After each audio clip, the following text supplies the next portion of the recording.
O Concello de Barbadás avanza na execución das obras de remodelación e ampliación do Polideportivo de Barbadás, unha das actuacións máis importantes previstas para este 2026. A intervención, valorada en 1,2 millóns de euros, inclúe a construción dun ascensor, a remodelación do interior e a dotación dunha nova planta na coberta do edificio.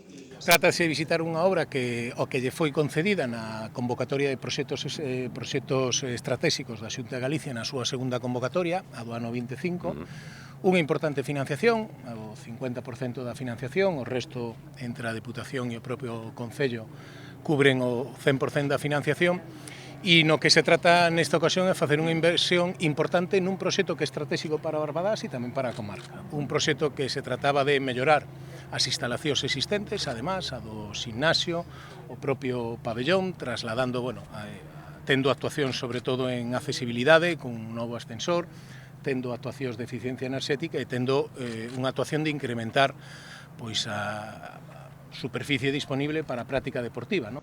Durante o mes de agosto, no que o Polideportivo pecha por vacacións de verán, as obras avanzan a maior velocidade, co obxectivo de reducir na medida do posible a afectación aos usuarios e usuarias do recinto. A execución do proxecto debe estar rematada o próximo 15 de novembro. A mellora das instalacións é absolutamente necesaria. É unha poboación nova, unha poboación moza, e que hai demanda para as instalacións e infraestructuras deportivas.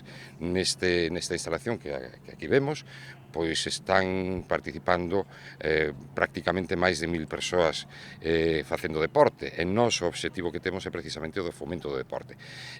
Como ben dixo o Diego, é unha instalación que atrae usuarios e usuarias de outras localidades.